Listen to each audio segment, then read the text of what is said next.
Never ever order, never mind. Oh,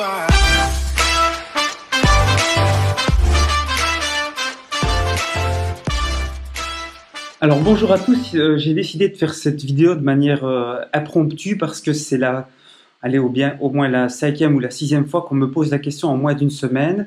J'ai des problèmes de connexion pour me connecter dans Zwift, j'aimerais bien en faire, c'est le confinement, on ne peut pas sortir, mais j'y arrive pas parce que je ne sais pas me connecter. Alors je vais très fort simplifier les choses. Il y a deux types de connexion, il y a Ant+ et Bluetooth. Ant+, il faut une clé Bluetooth pour mettre sur les appareils. Il faut une clé Ant+ pour mettre sur les appareils. Ça peut très bien marcher, comme ça peut ne pas marcher du tout. Donc, je préfère passer cette étape-là parce qu'il y a quelque chose de beaucoup plus simple à faire que tout le monde ignore. Et vous allez voir, je vais vous donner une grande astuce qui va régler tous les problèmes de connexion dans au moins 90% des cas facilement. Alors, donc on élimine le Ant+, on oublie, on part du principe que tout ce qu'on a fonctionne au moins en Bluetooth. Donc on met le Ant+, tout fonctionne en Bluetooth et on met le Ant+ de côté. Et je vous donne la super astuce. Alors regardez, ici j'ai mon Mac dans lequel j'ai lancé Zwift. Et regardez bien l'écran. Alors, je vais le pencher un peu, peut-être, voilà. Bah, ce sera pas... Non, je ne peux pas me permettre, ça va tomber. Alors, j'ai désactivé le Bluetooth, regardez, il est désactivé. Si je me rapproche et que je vous montre un peu ici les petites icônes, vous voyez que le Bluetooth, il se plaint parce que, avec le petit icône jaune qu'il est désactivé, et il n'y a pas de clé Ant+ non plus. Donc, a priori, mon Mac n'a absolument aucun moyen de se connecter au home trainer ou au capteur de puissance, capteur de vitesse, fréquence cardiaque. Il n'a aucun moyen de le faire. Ce qui est le cas, imaginons que vous ayez une tablette défectueuse ou quelque chose d'ancien, etc. Il y a plein de cas de figure où le matériel où tourne Zwift ne pourra pas se connecter. Eh bien, il y a quelque chose de très simple que Zwift a vraiment que la compagnie Zwift a fait et qui permet de régler le problème. C'est via le compagnon Zwift, l'application compagnon. Alors l'application compagnon, c'est quelque chose qu'on retrouve dans Android ou dans iPhone Store, Android Store, je ne sais plus le nom, peu importe. Enfin, c'est des applications que vous pouvez télécharger sur les smartphones et sur les tablettes, qui fonctionnent de manière collaborative avec Zwift. C'est optionnel, mais ça apporte une fonctionnalité de connexion. Alors je vous montre tout de suite dans la pratique. Regardez bien. Voilà, donc je prends mon portable qui est là. Vous voyez que ici, donc le portable, il n'y a aucune connexion. Je démarre. Alors, une seconde, s'il vous plaît. Je vais faire ceci.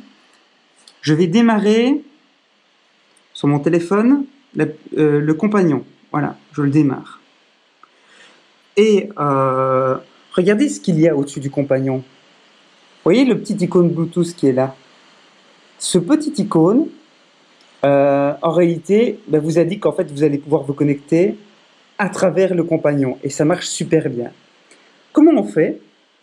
Alors, juste une remarque avant de le faire. Je vais activer mon home trainer.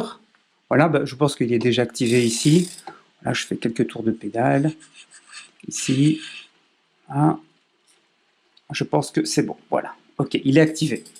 Alors, donc, regardez, j'ai le compagnon qui est activé sur le téléphone, j'ai mon Zwift qui tourne sur le portable, et pourtant, je n'ai pas de connexion. Et regardez, je vais sur le petit icône qui est là, je clique, et il me pose la question, est-ce que j'utilise le Bluetooth intégré au Mac, que j'ai désactivé, donc ça ne peut pas marcher, ou est-ce que j'utilise le Zwift Compagnon? Je vais utiliser le Zwift Compagnon pour me connecter. Hop, c'est fait. Et regardez bien, j'espère que ça va marcher, la magie. Voilà, mon Taxneo est connecté, mon capteur de cadence est connecté, et donc la partie contrôlable, comme ils appellent ça, pour faire le dénivelé, etc., est connecté aussi. Et si je veux en plus avoir mon capteur de fréquence cardiaque, tiens, je vais le faire pour vous montrer. Là, je le prends, il est là. Moi, c'est quelque chose de très simple que j'utilise comme ça. Moi, c'est ceci. Voilà. C'est le Wahoo qui est vraiment super d'ailleurs. Hein. Soit dit en passant, il faudrait que je fasse une vidéo dessus. Voilà. Regardez bien. Je vais le mettre quand même sur ma main qui détecte quand même une certaine fréquence cardiaque. Je ne sais pas si ça va marcher. Regardez. Voilà. Regardez bien. Je ne sais pas si ça va être automatique ou si je vais devoir cliquer. Peut-être devoir faire rechercher quand même, hein, c'est possible, hein, ça. Je vais faire rechercher. Voilà, il est trouvé. OK. Et regardez, à partir d'un PC ou d'un Mac, c'est un Mac, mais ça pourrait être un PC, qui n'a aucun moyen de se connecter à la base, j'ai réussi à travers le compagnon, vous voyez, à travers le compagnon ici, à me connecter à tout. Voilà, donc d'ailleurs, si on clique ici, il va nous mettre les éléments connectés, je pense. Voilà. Le Tax Neo, il met qu'une connexion parce qu'à travers une seule connexion, en fait, il sait prendre toutes les données. Et il me met le ticker fit, donc le capteur de fréquence. Voilà. Donc, c'est super pratique. Il faut avoir le compagnon qui est actif, évidemment, pour que ça fonctionne. Et alors, on peut démarrer sa séance. Donc, en fait, pas besoin de clé Ant+. Alors, je vais me tourner quand même. Donc, pour résumer, pas besoin de clé Ant+. Pas besoin de complications en Bluetooth, mettre une clé Bluetooth ou des Bluetooth qui sont souvent dysfonctionnels avec les PC. Avec les Mac, ça marche assez bien, mais avec les PC, ça marche pas bien. Avec certaines tablettes Android anciennes, ben, ça marche pas toujours. Et de plus, en Bluetooth, on est souvent limité à quelques vous pouvez mettre parfois 2, 3, voire 4 éléments maximum. Donc en fait, ici, parfois, on a besoin on va écouter de la musique, on va mettre un capteur de cadence, fréquence cardiaque, etc. On va être vite limité par le capteur Bluetooth par le connecteur Bluetooth de son PC ou d'ailleurs.